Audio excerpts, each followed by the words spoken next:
بسم اللہ الرحمن الرحیم. ایک نئے پروگرام کے ساتھ آپ کی خدمت میں حاضر ہے. میں سب سے پہلے اپنے دیکھنے والوں سے یہ گزارش کرنا چاہتا ہوں کہ اگر آپ ہمارے چینل کو دیکھتے ہیں تو آپ اس کو سبسکرائب بھی کریں اور وہ جو آئیکن کا بٹن ہے اس کو بھی دبائیں. بٹی صاحب، تین باتیں جو ہے وہ آج ہم نے ڈسکس کرنی ہے. ایک تو آرمی چیف اور پرائم منسٹر کا جو خطاب ہے جو علماء و مشائخ کانفرنس سے انہوں نے کیا ہے، ایک اس پہ بات کرنی ہے جس میں انہوں نے کہا ہے، خاص کر آرمی چیف نے، کہ سوشل میڈیا کے ذریعے انتشار جو ہے وہ پھیلایا جا رہا ہے. دوسرا، ہم نے پاور سیکٹر پہ بات کرنی ہے. پاور سیکٹر پھر ایک مانسٹر ہے اور ₹2.56 پر یونٹ پھر آج اس کی قیمت بڑھ گئی ہے. تیسرا جو ہے وہ منسٹری آف ہیلتھ میں بڑی میسو قسم کی چینجز آ رہی ہیں، اس پہ آپ سے پوچھنا ہے کہ یہ کیا ہو رہا ہے. تو سب سے پہلے یہ سوشل میڈیا پہ سارے کا سارا بوجھ جو ہے وہ کیا جا رہا ہے اور کہا جا رہا ہے کہ اس کے ذریعے انتشار پھیلایا جا رہا ہے، چونکہ ہم خود بھی سوشل میڈیا پہ کام کر رہے ہیں اور مین سٹریم میڈیا کے اندر بھی ہیں. تو اس کے بارے میں ذرا بتائیں کہ یہ جو بات ہے اس میں کتنا وزن ہے اور اس کا حل کیا ہے؟ بہت شکریہ مہتاب صاحب.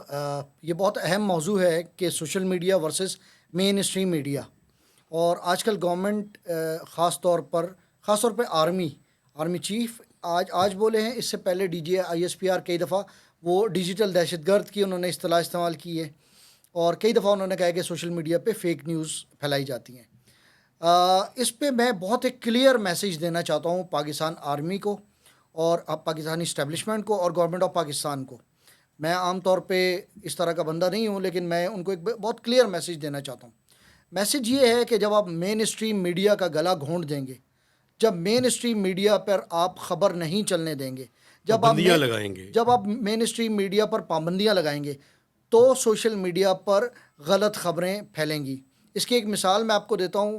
یہ جو واقعہ ہوا تھا بنو کینٹ والا جو واقعہ تھا، وہاں پر مظاہرہ ہوا. ایک مظاہرین نے پی ٹی ایم اور باقی کئی پارٹیوں نے مل کے وہ کیا، اور اس مظاہرے میں فائرنگ ہوئی. فائرنگ کے نتیجے میں ایک شخص جاں بحق ہوا اور چند لوگ زخمی ہوئے.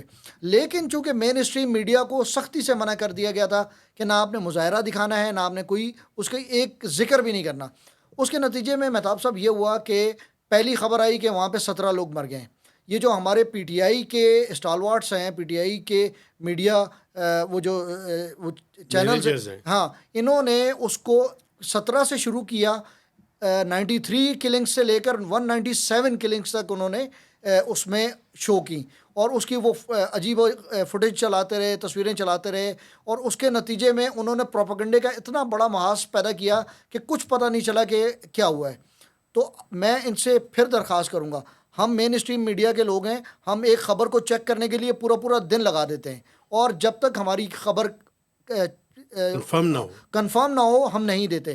اگر آپ ہمیں نہیں بولنے دیں گے، آپ خبرناموں میں صحیح خبریں نہیں آنے دیں گے، ہمارے اوپر پابندیاں لگائیں گے، تو سوشل میڈیا اور آپ کیا دنیا کا بڑے سے بڑا ملک بھی جو ہے امریکہ اس پہ کنٹرول نہیں کر پایا، تو آپ کیسے کنٹرول کریں؟ اچھا، میں آپ کو بتاؤں، میں بھی ایک لیٹسٹ اور ریسنٹ مثال دینا چاہتا ہوں. ابھی آپ کو پتہ ہے کہ ریسنٹلی حکومت پاکستان نے ہائر ایجوکیشن کمیشن کے جو چیئرمین ہیں ان کا نوٹیفیکیشن کیا ہے. آپ یقین کریں، آپ کسی سے چیک کر لیں، وہ ایک جعلی نوٹیفیکیشن کہ کسی آرمی کے لیفٹیننٹ جنرل کا تصویر لگا کر اتنی وائرل کی گئی کہ میں کہتا ہوں کہ اس کا حل ہی نہیں ہے. ویسے میں آپ کو بتاؤں، بینگ اے جرنلسٹ، میں ایک حل اور بھی سمجھتا ہوں کہ ہمیں واپس بیسکس آف جرنلزم ہے نا، ان پہ جانا پڑے گا. اور وہ کیا ہے جو میں نے اور آپ نے بھی پڑھی تھیں کہ 5 Ws اور 1 H جو ہے وہ اپنی کسی بھی سٹوری کے اندر جو ہے وہ اس کا حوالہ دے. یہ بات سے میں آپ کی اتفاق کرتا ہوں کہ جب آپ کسی مین سٹریم میڈیا کا گلا گھونٹیں گے تو اس کے نتیجے میں اسپیکولیشنز کو فروغ ملے گا. یہ تالی دونوں ہاتھوں سے بجتی ہے. مہربانی کریں، آپ یہ جو مین سٹریم میڈیا کے اوپر نظر آنے والی اور نہ نظر آنے والی قدغنیں ہیں، ان کو جتنے جلدی ختم کر دیں اتنے جلدی بہتر ہے. لیکن ایک بات مجھے اور بھی کرنے دیں. اسی کانفرنس کے اندر پرائم منسٹر نے ایک بڑی بات کی. انہوں نے کہا کہ یہ جو آئینی ادارے اور پولیٹیکل حکومت ہے، میرا 40 سال کا تجربہ یہ بتاتا ہے کہ کبھی بھی اتنے زیادہ ایک پیج پہ نہیں ہوئے جتنے کہ آج ایک پیج کے اوپر ہے. میرے کان کھڑے ہو گئے ہیں یہ بات سن کر. اس کی وجہ یہ ہے کہ اگر شہباز شریف صاحب کو یہ کہنے کی ضرورت محسوس ہو رہی ہے، اس کا مطلب ہے کہ یہ ایک پیج کے اوپر نہیں ہے. کیوں یہ کہہ رہے ہیں بار بار؟ اگر ایک پیج کے اوپر ہے تو یقین دہانی کیوں کرا رہے ہیں؟ یہی باتیں جو ہیں وہ عمران خان صاحب کیا کرتے تھے بالکل. کہ تاریخ میں جتنا ہمارا کوآپریشن ہے آرمی چیف اور پرائم منسٹر کا، دنیا میں اتنا کوآپریشن پاکستان کی ہسٹری میں کبھی نہیں رہا. تو یہ آپ صحیح کہہ رہے ہیں کہ اس کا مطلب ہے کہ دیر از سم تھنگ فشی، دیر از There's something wrong. دیر از سم تھنگ بوائلنگ اپ. Yes. تو ایک بات ہوئی، میں وہ آپ کی بات جو ہم سوشل میڈیا والی ہے نا، اس پہ میں ایک اور بات بھی کرنا جی چاہتا ہوں. پلیز. ایک تو یہ جو پاکستان فوج کی اور اسٹیبلشمنٹ کی جو مین اسٹریم میڈیا پہ قدغنے ہیں، جو کچھ آپ نے کہا کہ ظاہری ہیں اور کچھ باطنی ہیں، اس کے علاوہ ہمارا جو مین اسٹریم میڈیا ہے اس کی بھی اپنی حرکتیں بھی ایسی ہیں. میں مثال دینا چاہتا ہوں، پورا دن پالیٹکس کے علاوہ ہمیں کچھ نظر نہیں آتا. ہمیں لائیو پرائم منسٹر اور آرمی چیف اور D G I S P R کی تقریریں سنوائی جاتی ہیں لائیو. ہمیں جو ہے اور لوگوں کی تو جو عوام کے حقیقی مسائل ہیں، جو معاشرے میں ہو رہا ہے، جو احتجاج ہو رہا ہے، جو بجلی کے حوالے سے جو چیزیں ہیں، جو مہنگائی ہے، جو ہیلتھ کے ایشوز ہیں، جو تعلیم کے ایشوز ہیں، اگر آپ ان کو ٹائم نہیں دیں گے تو سوشل میڈیا نے ٹیک اوور کر لیا ہے. اب آپ کو کوئی نہیں دیکھتا. ٹی وی جو ہے اب آبسلیٹ ہو چکا ہے. آپ یقین کیجئے میرے گھر میں پچھلے 6 مہینے سے ٹی وی نہیں چلا. وہ اس وجہ سے نہیں چلا کہ اس کا وہ جو انٹرنیٹ سے کنیکٹ ہونے والا وہ فنکشن تھا وہ خراب ہو گیا. تو اب چونکہ وہ کنیکٹ ضرورت ہی محسوس تو نہیں ہے. ضرورت ہی اب تو کیبل کو کوئی نہیں دیکھ رہا ہے. اگر آپ نے اپنے آپ کو مارنا ہے اپنے آپ کو، تو آپ یہ روش جاری رکھیں. تو ایک دونوں سے درخواست ہے کہ صحیح اوتھینٹک جرنلزم کرنے دیں دوسرے کو، تاکہ سوشل میڈیا پہ فیک نیوز نہ پھیلیں.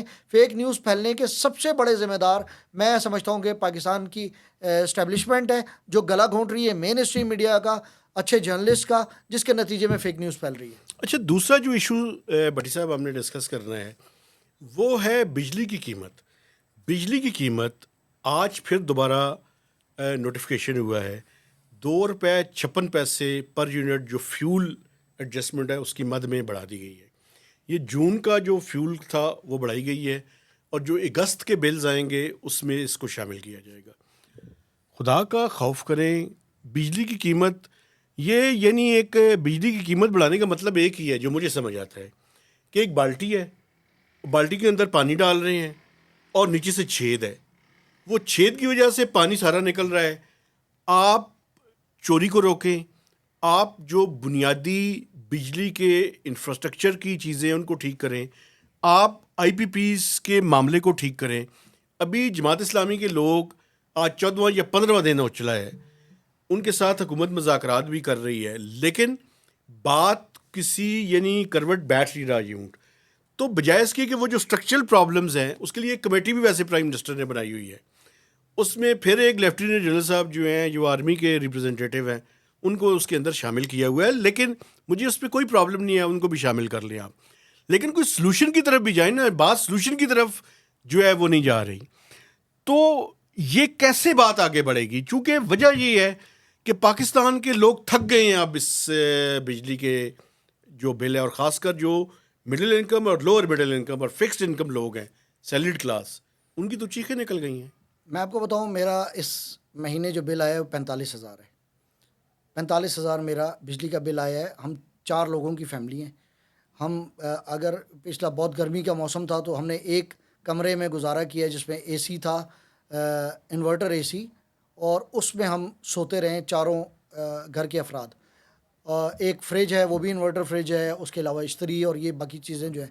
تو 45,000 اگر میرا بجلی کا بل آیا ہے، اور میری جو ہے اگر فرض کر لیں کہ 1 لاکھ سیلری ہے، تو آپ مجھے یہ بتائیں کہ میں یہ بجلی کے بل دینے کے بعد میں کس حالت میں ہوں گا. اور آپ یہ بتا رہے ہیں کہ 202.56 جو ہے وہ پھر انہوں نے. ایک اور بھی میں آپ کو بتاؤں، میں اپنے بل کی بھی مثال دیتا ہوں. میرا 40,000 ہے.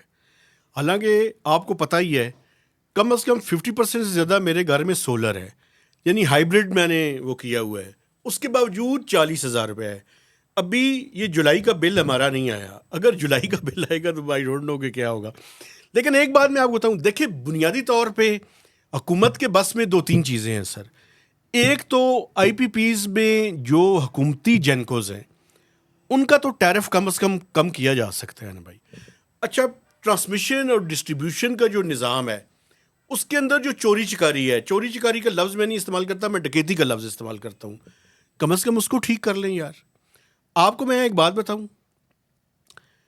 جتنے بھی ڈونرز فنڈڈ پروجیکٹس ہیں خاص کر ٹرانسمیشن میں اور ڈسٹریبیوشن میں، جن کے لیے اربوں روپے کے لونز لیے ہوئے ہیں سود کے اوپر، ڈالرز میں وہ لونز ہیں، میں آپ کو بتاؤں کسی پروجیکٹ کے اوپر بھی جو پچھلے 3 سالوں میں کمپلیٹ ہوا تھا اس کو 5 سال ہو چکے ہیں.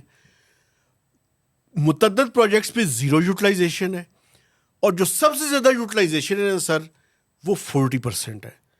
اس ملک میں ظلم نہیں ہے یہ تو کیا ہے؟ میری تو سمجھ سے بالا تر ہے. بس اس میں یہ کہوں گا کہ دیکھیں یہ لوگ مشکل فیصلے کرنے کے بجائے یہ آسان فیصلے کرتے ہیں. وہ آسان فیصلے یہ ہوتے ہیں کہ قیمتیں بڑھا دو اور اس کو پاس آن کر دو ٹو دا پیپل، لوگوں کے اوپر بوجھ ڈال دو. لیکن جو اپنے کرنے کے کام ہیں، اپنی عیاشیاں، انہیں اس میں کمی نہیں کر سکتے. یہ اب تھوڑا سا پین لینے کو تیار نہیں ہے، ہارڈ ڈیسیجنز کرنے کو. کمیٹی پہ کمیٹی بناتے ہیں. ابھی وہ محمد علی صاحب کو دوبارہ یہ لے کے آ گئے ہیں. وہ کہتے ہیں جی کوشش کریں گے کہ آئی پی پیز اور یہ عوام کے اوپر جو وہ ہے بوجھ کم کرنے کی کوشش کریں اور آئی پی پیز کے مسئلے کو حل کرنے کی کوشش کریں. دیکھیں راکٹ سائنس کی ضرورت نہیں ہے، ہمارے پاس لوگ موجود ہیں جو کہ ہارڈ ڈیسیجن لے سکتے ہیں. لیکن چونکہ یہ ملے ہوئے ہیں آپس میں، یہ جو لوگ ہمارے نظام میں چور جو ہیں، جو بجلی ہماری جو یہ ڈسٹریبیوشن کمپنیز ہیں، جب یہ خود چوری میں ملوث ہوں گی، یہ آپ کو بھی پتہ ہے. اچھا ڈسٹریبیوشن سیٹ اپس جو ہیں اس کی آڑ میں بہت سارے معاملات جو ہیں وہ خراب کیے جاتے ہیں، فج کیے جاتے ہیں ڈیٹا اس کی وجہ سے. تو یہ ہارڈ ڈیسیجنز لینے کے لیے تیار نہیں ہے. اس طریقے سے اگر آپ چلاتے رہیں گے تو یہ آپ جتنا کھا چکے ہیں اس ملک کو، یہ بچنے والا تو نہیں لگتا، اس حالات میں تو نہیں لگتا. آپ کو یہ ڈسپلن لانا پڑے گا، آپ کو مینجمنٹ صحیح کرنی پڑے گی، آپ کو سخت فیصلے کرنے پڑیں گے. میں اور آپ تو دے رہے ہیں بل، یا پاکستان کے غریب عوام جو ہے وہ بل دے رہے ہیں، لیکن جو چور ہیں ان سے آپ پیسہ نکلوانے کو ان کی چوری روکنے کو تیار نہیں ہے، پیسہ لینے کو تیار نہیں ہے. تو یہ فیصلے جب تک آپ نہیں کریں گے، یہ وہی صحیح بات ہے آپ کی کہ اوپر سے پانی ڈالتے رہیں اور نیچے ایک سوراخ ہو اس میں سے نکلتا جائے اور جو ہے لوگ ترستے رہیں. بالکل ٹھیک ہے سر. اچھا ایک آخری چیز جو میں آپ کی ایکسپرٹیز کا بھی شعبہ ہے، یہ منسٹری آف ہیلتھ میں میسو لیول کا ریشفل ہو رہی ہے، یہ کیا معاملہ ہے اور کتنی چینجز ہوئی ہیں آج؟ جی دیکھیں منسٹری آف ہیلتھ جو ہے، پہلی بات تو یہ ہے کہ منسٹری آف ہیلتھ کے متعلق ایک افواہ پھیلی ہوئی تھی کافی دنوں سے کہ اس کو ختم کیا جا رہا ہے. میری معلومات کے مطابق اور اب تو واضح ہو گیا ہے کہ منسٹری آف ہیلتھ جو ہے، جس کو ministry of national health services regulations and coordination کا نام دیا گیا ہے، اس کو ختم نہیں کیا جا رہا، اس کو کٹ ٹو سائز کیا جا رہا ہے. رائٹ سائزنگ ہمیں بتایا گیا کہ اس کی جا رہی ہے. اس میں ہو یہ رہا ہے کہ اس کے کچھ ڈپارٹمنٹس جو ہیں ان کو مرج کیا جا رہا ہے دوسرے ڈپارٹمنٹس میں. مثال کے طور پہ ابھی مجھے پتہ چلا کہ جو اسلام آباد ہیلتھ کیئر ریگولیٹری اتھارٹی ہے، اس کو کچھ ڈپارٹمنٹس، ہوٹا جو ہے جو کہ ہیومن آرگن ٹرانسپلانٹ اتھارٹی ہے، وہ اس کو دی جا رہی ہے. پھر بلڈ ٹرانسفیوژن اتھارٹی جو ہے وہ ان کے حوالے کی جا رہی ہے، جو کہ ایک اچھا ڈیسیجن ہے. ہیلتھ سروسز اکیڈمی کو کچھ ڈپارٹمنٹس دیے جا رہے ہیں. کچھ ڈپارٹمنٹس جو ہیں جو کہ پروونسز کے وہ تھے، وہ پروونسز کو دیے جا رہے ہیں، کیونکہ ہیلتھ ایک ڈیوالو سبجیکٹ ہے. مجھے یہ بتائیں جو اسلام آباد کے 3 میجر ہاسپٹلز ہیں ان کا کیا ہو رہا ہے؟ یہ میری آج بھی بات ہوئی تھی کوآرڈینیٹر صاحب سے ایک تقریب کے بعد، جو ہیلتھ کے کوآرڈینیٹر ہیں پرائم منسٹر کے، ڈاکٹر مختار بھرت صاحب، ان سے میری بات ہوئی تو انہوں نے ایک تو اعتراف یہ کیا کہ یہ ہم فیل ہو گئے ہیں ان انسٹیٹیوشنس کو چلانے میں، اور سکسیسو جو گورنمنٹس ہیں وہ ساری فیل ہوئی ہیں ان اداروں کو چلانے میں. مسئلہ یہ ہے کہ ان ہاسپٹلس کے اندر جو مافیا ہے، جو بینیفٹ کر رہا ہے ان اسپتالوں سے، وہ مافیا جو ہے وہاں کے ڈاکٹرز بھی ہیں پرماننٹ، وہ وہاں کے پیرامیڈکس اور نرسز بھی ہیں، وہاں پہ ٹیکنیشینز بھی ہیں. میں آپ کو بتاؤں ان اسپتالوں کے چلیں اس کی بات کرتے ہیں پمس کے جو لوگ ہیں، لیب کے لوگ، وہ لیب کے لوگ اپنی لیبس چلا رہے ہیں. وہاں پہ ٹیسٹ نہیں ہوتے لیکن ان کی باہر لیبز ہیں. باہر کی لیب کے ٹیسٹ پمس کی لیب میں ہوتے ہیں فری آف چارج. اس کے جو رزلٹ ہیں باہر جاتے ہیں اور وہاں پہ پیسے لیے جاتے ہیں. ریڈیولوجی میں ایک ٹیکنیشین ہے جن کا، لیکن سر ایک بات مجھے بتائیں، یہ جو اس اسپتال کے ہیڈ ہے وہ اس کو روک نہیں پا رہے یا کیا پرابلم کیا ہے؟ دیکھیں یہ مافیا اتنا طاقتور ہوتا ہے، یہ جب ان کے اوپر زد پڑتی ہے تو یہ بلو دا بیلٹ بھی جا کے بندے کو جو ہے نا وہ تکلیف دینا شروع ہو جاتے ہیں۔ رانا عمران سکندر صاحب وہاں پہ بڑے اچھے ایڈمنسٹریٹر ہیں، لیکن مجبور ہیں۔ ایک تو گورنمنٹ سے پیسہ نہیں ملتا اسپتال کو صحیح طرح چلانے میں، اسپتال کو 12 ارب روپے کی ضرورت ہے، اسپتال کو ملتے ہیں 6 ارب۔ اچھا جو 6 ارب ملتے ہیں اس کے اندر جو میجر پورشن ہے وہ تنخواہوں میں چلا جاتا ہے۔ اچھا دوائیوں کا جو ہے وہ بجٹ جو ہے وہ صرف مجھے انہوں نے بتایا تھا تقریباً 100 ملین روپیز ہے، یعنی کہ لیکن سر وہ جو پرائیویٹ جن لوگوں کو وہ دیکھ سکتے ہیں اس کے ذریعے پیسے نہیں جنریٹ ہو سکتے؟ Just thought. دیکھیں یہ اسپتال جو ہے نا اب وقت آ گیا ہے کہ یہ پبلک پرائیویٹ پارٹنرشپ کے Yes. تحت چلیں، ان کے بورڈز بنے۔ یہ سندھ میں ایک بہت اچھا تجربہ کیا گیا ہے، وہاں پہ ایک انہوں نے ادارہ بنایا Sindh institute of child health and neonatology. اس کے جو ایگزیکٹو ڈائریکٹر اور ان کا جو بورڈ ہے اس کے پاس ہائر فائر کی اتھارٹی ہے، وہ خود جو ہے وہ کانٹریکٹ پہ اپنے امپلائیز کو ہائر کرتے ہیں، جو کام کرتا ہے اس کو رکھتے ہیں، جو کام نہیں کرتا اس کو فائر کر دیتے ہیں۔ میسو چینجز کے بارے میں بتا دیں، پروگرام کا وقت ختم ہو گیا. اچھا جو چینجز آئی ہیں وہ تو پہلی تو یہ آئی ہے کہ ڈی جی ہیلتھ جو ہیں جو سندھ سے تھے احمد قاضی صاحب، ان کو جو ہے وہ ویسے بھی ریٹائر ہو رہے تھے، دسمبر میں ان کو ریٹائر ہونا تھا، تو اس لیے ان کو ہٹا کر ان کی سروسز سندھ حکومت کو واپس کر دی گئی ہیں، جو کہ رول کے تحت ہوتا ہے۔ ٹھیک ہے. اور شبانہ سلیم صاحبہ جو کہ ڈی جی پاپولیشن تھیں، ان کو بالآخر ڈائریکٹر جنرل ہیلتھ تعینات کر دیا گیا۔ ایک اور بڑی اہم جو پوزیشن تھی وہ تھی C M U, common management unit for AIDS, T B and malaria. یہ بہت ہی امپورٹنٹ پوسٹ ہے جس کے لیے کوئی 260-70 بلکہ 300 سے زائد ملین ڈالرز کی امداد آتی ہے باہر سے۔ تو اس کی جو ہیڈ تھی وہ ڈاکٹر راضیہ تھیں، راضیہ کنیز فاطمہ، ان کو آج ٹرمینیٹ کر دیا گیا ہے۔ ان کی اپائنٹمنٹ جو ہے ان پہ بڑی لیدیں ہوتی تھی، بڑے اس پہ اعتراضات تھے۔ پچھلے جو سیکریٹری ہیلتھ تھے شلوانی صاحب، انہوں نے ان کو آؤٹ آف دا ٹرن اور منسٹر کے مرضی کے بغیر تعینات کیا تھا، وہ ان کو ہٹا دیا گیا ہے۔ جو کئی سیکشن آفیسرز ہیں اور ڈپٹی ڈائریکٹرز چینج ہوئے ہیں، اس کے علاوہ ڈریپ میں بہت ساری ٹرانسفر پوسٹنگز ہوئی ہیں۔ تو منسٹری آف ہیلتھ میں اس وقت جو ہے وہ ایک میجر ریشفل آج ہمیں نظر آیا ہے، اور ہو سکتا ہے کہ ہمیں آنے والے دنوں میں بھی مزید جو ہے اس کے اوپر ہم بات چیت کرتے رہیں گے۔ بٹی صاحب تھینک یو ویری مچ، وقار بٹی صاحب آپ نے ٹائم دیا۔ میں اپنے دیکھنے والوں سے گزارش کرنا چاہتا ہوں کہ ہمارے چینل کو سبسکرائب کریں، اس کی شیئرنگ کریں، اور میکسیمم آپ لوگوں نے کمنٹس بھی دینے ہیں۔ اور ہمارا یہ پروگرام آپ منڈے، وینسڈے اور سیٹرڈے کو پاور FM 99 پر 4 سے 5 بجے تک سن بھی سکتے ہیں۔ تو اجازت دیجیے، اللہ حافظ۔